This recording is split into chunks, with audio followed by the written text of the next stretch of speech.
From the span of October 2017 to June 2018, a bizarre phenomenon was taking place around the city of Portland, Oregon, on the radio frequency 96.7.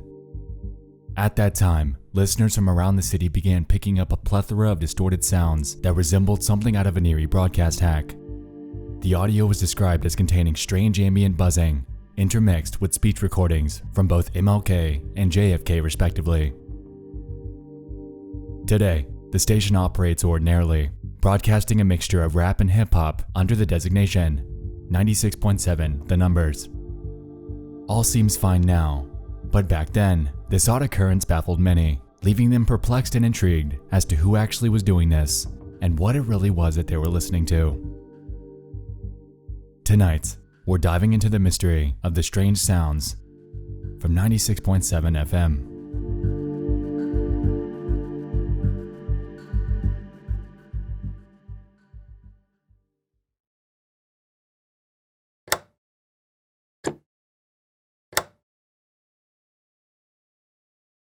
Road trip.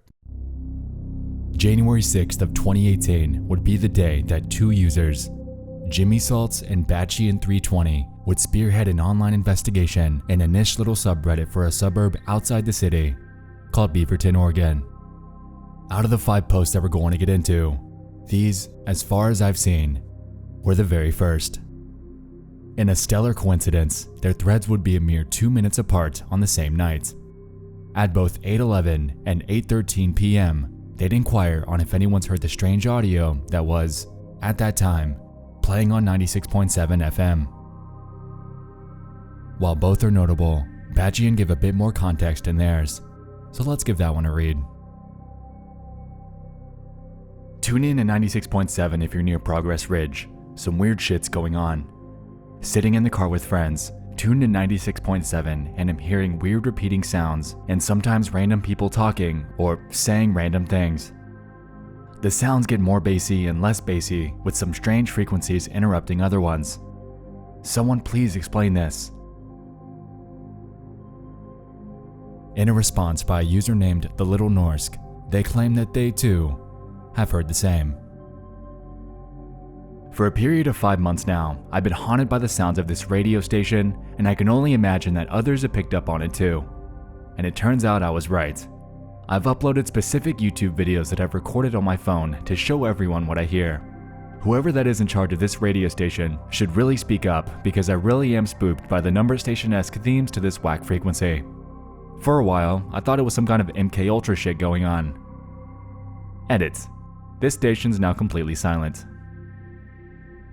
Below this, they linked a video that we'll come back to shortly. January 10th of 2018, a deleted user would jump into the Thinking Sideways subreddit, wondering the same thing. Did I record some kind of number station? Recorded this off FM radio, January 6th of 2017 at about 6:30 p.m. The radio station's not officially listed. It went on in this weird pattern for several minutes before just playing some white noise type tone for hours and hours on end, with no station call. The station's a defunct rock station that I've never heard of. The next day, they played backbench MLK speeches and something that maybe could be called ambient music, slow motion tones, and whirring sounds. Nothing it's played is recognizable by Shazam. Any input's welcome. April 6th of 2018. Redditor WTF Hacker asks the Portland subreddit, who's broadcasting from 96.7 FM? And on June 23rd, 2018, an I'm Boltman asks the same. Was driving home from PDX today and was going through FM radio stations when I found 96.7 FM. The station plays chopped up music and weird noises. After a little research, I found that they've played MLK and JFK speeches before, and that they've been doing this for as long as 2006. Can you guys help me solve the mystery behind who runs it and why they broadcast what they do? At this point, you'll notice that the time span for this strange phenomenon encompasses an extremely large window of time. A window of time that would effectively rule out any sort of broadcast hack or isolated incident. Clearly, whatever it was that was happening was widespread and didn't seem to bear any plans to stop. There are 3 videos that I want to show you. one from the Little Norsk, one from that deleted account, and a third that was picked up from YouTube. Let's have a listen.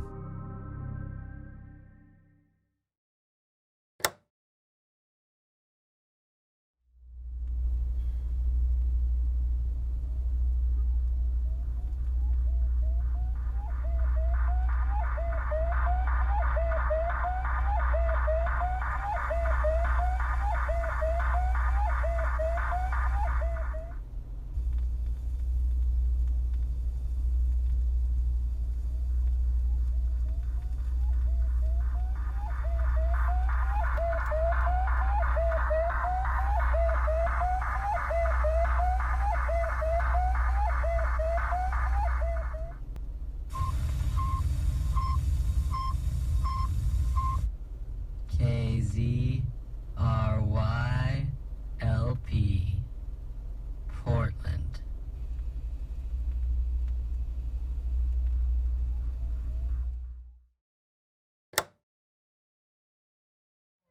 So day 2 of this radio station, 96.7 FM, Portland, Oregon. It's doing this again.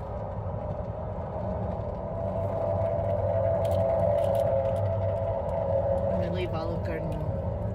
And I bet as soon as we leave where we're gonna go eat, just like yesterday, it's not gonna be doing this anymore.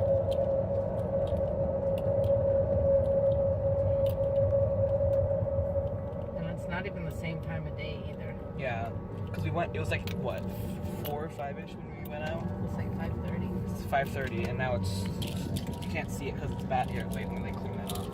It's 12:45.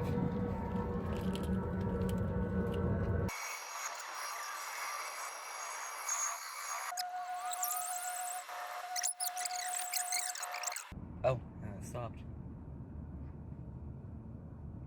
Hello? Boo! Carlson handles the countdown as the launch vehicle begins to build up. We're now hitting the 4-minute mark. 4 minutes and counting. We are go for Apollo 11. We'll go on an Apollo. automatic sequence, It's the Apollo. Starting at What? 3 minutes and 7 seconds. The engines that generate that thrust have a combined horsepower equal to 543 jet fighter planes. I'm having more fun listening to this than being on like YouTube or anything else. As much as the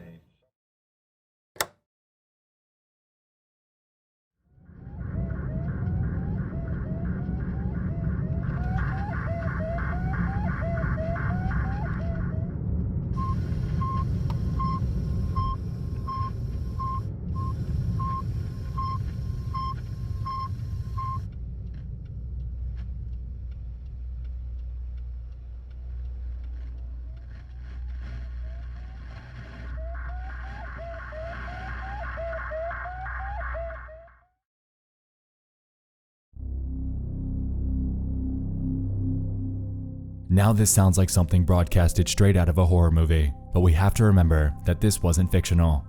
This was real life, being observed on a legitimate radio station over the span of months. Any sort of edgy teenager or shitposter broadcasting out of their home for a bit of a prank seems ill-considered, as it's safe to assume that after such a long period of time, they'd be caught. Furthermore, you might be drawing parallels between this and the widely known WKCR broadcast hijacking that occurred back in the 90s. If we can recall, the overarching consensus for why that happened was simply chalked up to a prank by the station MC over at Columbia University. While that's possible with 96.7, let's take a look at what we have to work with so far and see where we can head with it.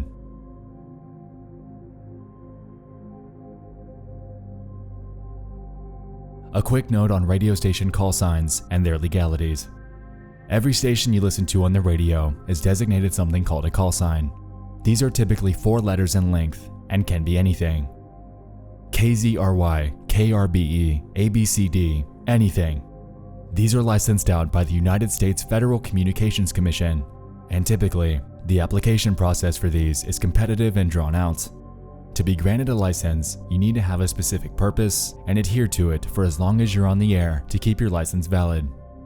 Furthermore, there are 2 types of radio stations, high-powered and low-powered. The former are typically the ones you listen to when you dial into your favorite station. They're usually backed by a large corporation that has the money to spend on broadcast antennas and the power to drive them across the city. Low-powered stations, on the other hand, which are denoted by LP after their call signs, are typically able to be licensed out on the same frequency as the high-powered ones. However, their reach is much less, usually only a couple miles in length. These utilize designated radio towers and are typically popular with independent parties and non-profit organizations. Now, with Radio 101 under our belts, we can recall that in that last video, we heard a low-powered call sign.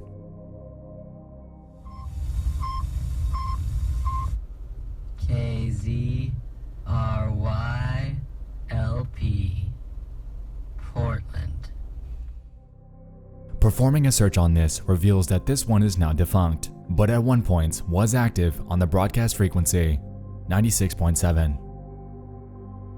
If this Facebook post is anything to go by, then we can deduce that on August 29th of 2018, it was changed from KZRY to a KNUM LP. Oddly, digging into the latter, at least on numerous FCC information websites, reveals that the KNUM radio call sign is licensed out to, of all things, a non-profit organization by the name of the Community Alliance of Tenants. The address for their organization, even more strangely, directs you to a Lutheran church.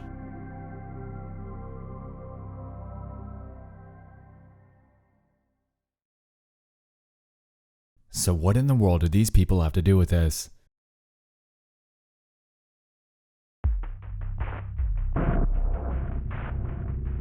According to their official website, the Community Alliance of Tenants, or CATS, is a tenant membership organization. Low-income tenants, predominantly low-wage workers, families with children, people living with disabilities, seniors, and people of color are CAT's primary membership base.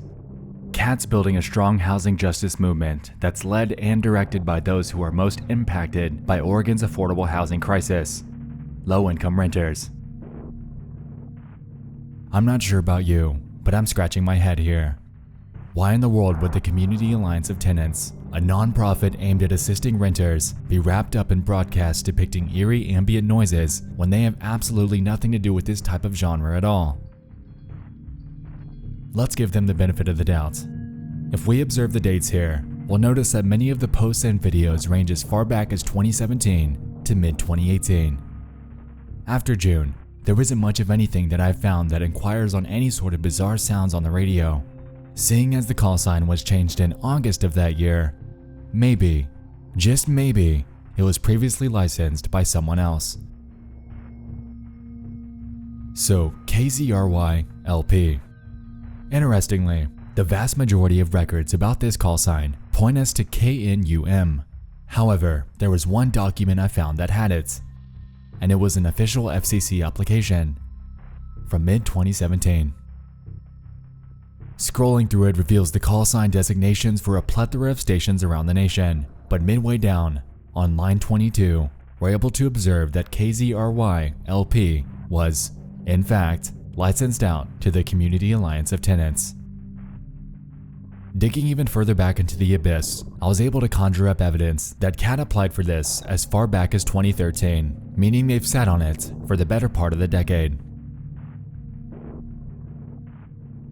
In a news article from a website called Radio World, dated at September 22nd of 2014, they claim the following.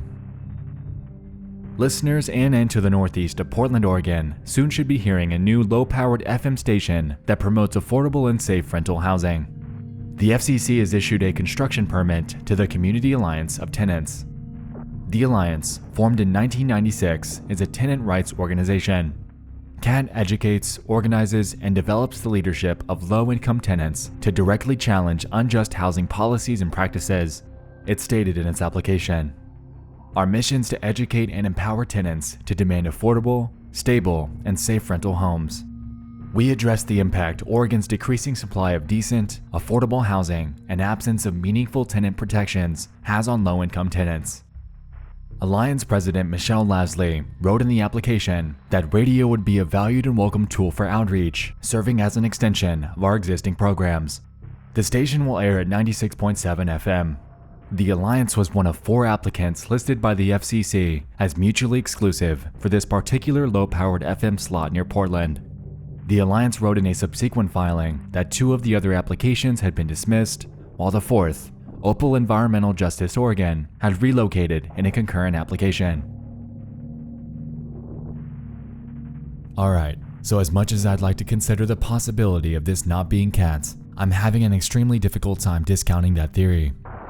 While a hack is possible, in that recording from the Little Norsk, the station outright states their call sign, KZRY LP.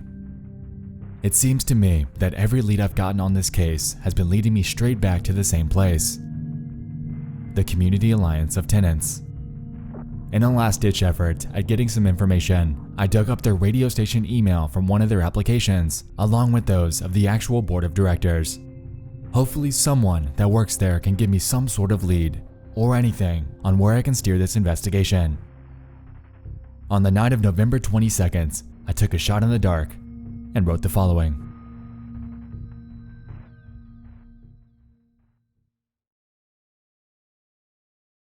Good morning. Apologies for bothering you all. This is a bit of an unconventional email.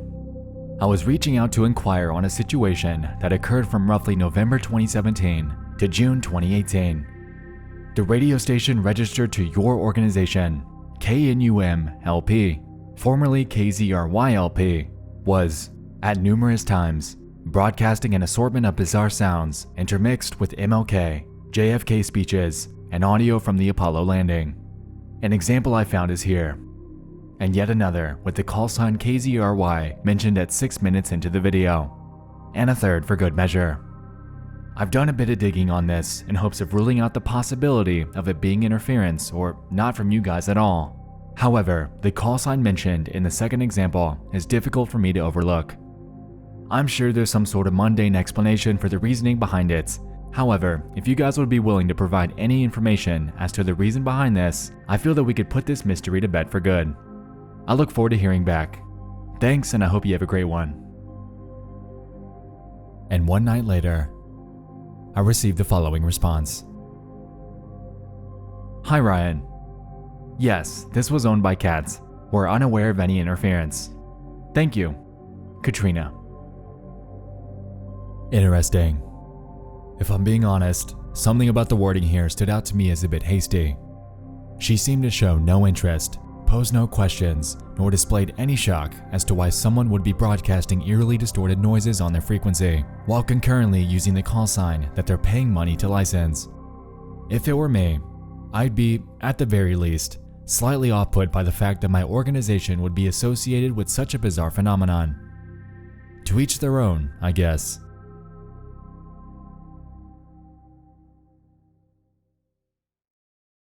And so the hunt continued.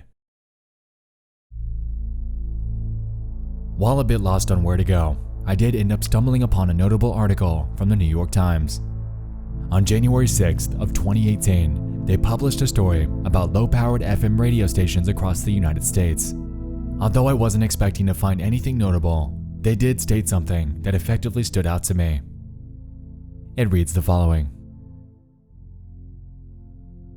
Washington has the second highest concentration of low-powered FM stations among the nation's 15 most populous states, with 68 stations for 7.4 million people. According to the FCC, second only to Florida. New York, by contrast, has 54 stations, but nearly 3 times Washington's population. Oregon, while not among the 15 most populous states, with 4.1 million people, is even more saturated than Washington and Florida. It has 80 low-powered stations, most in rural areas. You want weird? Just turn the dial. One station in Seattle invites listeners to phone their dreams and fantasies into a recorded line. Russian-speaking residents in Portland, Oregon have their own tiny station. And if you want to be charmed by a 5-year-old boy chatting with his father at bedtime about dinosaurs, music, and his sometimes bothersome sisters, you can find that at Tristan's Bedtime Radio Hour, broadcast on Sunday nights on KFBG in Northwest Seattle, where Tristan lives. It also streams on the web. So this article drives home 2 things.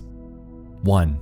that Oregon contains the highest density of low-powered FM radio stations in the United States, and 2, that these are no stranger to being weird, broadcasting anything from Russian news to bedtime stories by a 5-year-old. While this isn't anything conclusive towards Cat themselves, it's led me to 2 theories.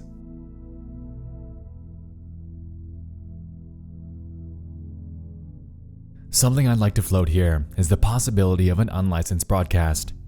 This is a phenomenon that's been fairly common over the years and carries with it strict fines that range anywhere from $10,000 to $75,000 per day that the broadcast is occurring. We've been focusing on Cat this entire time. However, we haven't yet considered the potential of this being some random, unlicensed third party that's hijacked their frequency. If we're assuming that the email I received from Katrina is legitimate, then Cat could very well have been oblivious to all of this. Now, to be frank, this is a bit of a reach. Someone broadcasting strange noises on your station over a miles-long radius is something that's close to impossible to overlook, especially considering the substantial span of time in which it took place. There would have to be someone, anyone in that organization that would have caught wind of this if they weren't involved, which, in my opinion, makes this conjecture hard to believe. So let's pivot here and hone in on Cats. On Reddit, a user named I Want to Believe considered the potential of this being executed by the organization. In a reply to one of the 96.7 threads, they claim the following. I also did quite a bit of research. I drove up to the broadcast location for KXMG, and it's not them broadcasting.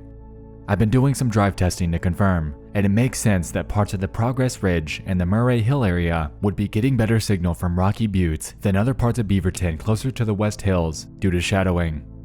Not to mention the KZRY LP call sign that they're broadcasting. This type of stunting is fairly common on low-powered stations from what I read. X-Ray even did some of this stuff when they were turning up to get attention. Now we're making sense. If we can recall, the New York Times article stated that independent parties are able to broadcast on low-powered stations and that they're no stranger to being outlandish. We were given examples of the plethora of different content that we can tune into, and it's a safe bet that Cat could have also done this. But why? At the end of that Reddit comment, I Want to Believe claimed that another station executed a weird stunt for attention. Cat, in this case, could easily be doing the same in hopes of drumming up an audience for their otherwise ordinary day-to-day show. If you're some random person scanning through the radio, then it's safe to assume that you'll more than likely stumble upon this bizarre transmission that would ordinarily be discussing something related to tenant rights in Oregon. Those sounds could have been taking place during their off hours, giving them, at the very least, something to pad out the time to keep them on the air while concurrently luring curious minds to tune back into it later. Still not convinced? Check this out. In an article from their official website dated at May 14th of 2019, they announce a peculiar partnership. Interesting. So if according to that Reddit comment, X-Ray's previously done this, and Cat launched a partnership with X-Ray, who's to say that this phenomenon isn't their brainchild? To be frank, this all seems like a ruse to direct people to their organization. A strange and unorthodox ruse, but something that seems like it might have worked after all. If I'm being honest, I think it's Cat. I really think it's Cat. The call sign, the decades-long license, and the fact that pretty much every lead took me straight back to them is impossible to overlook. Occam's razor states that the simplest answer is typically the correct one, and in this case, it seems like that just might ring true.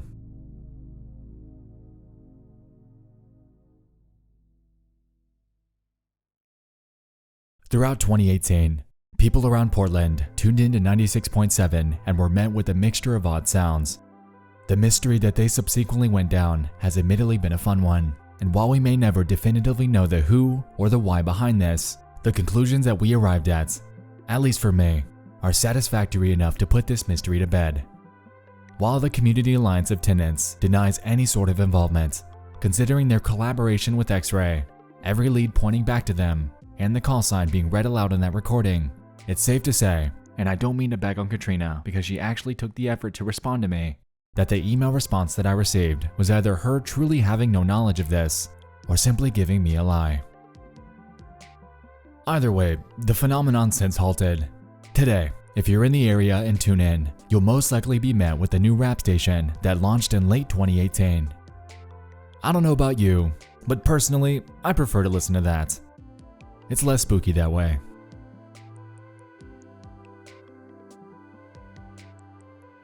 Thanks so much for watching. I'll see you in the next one. I love you all.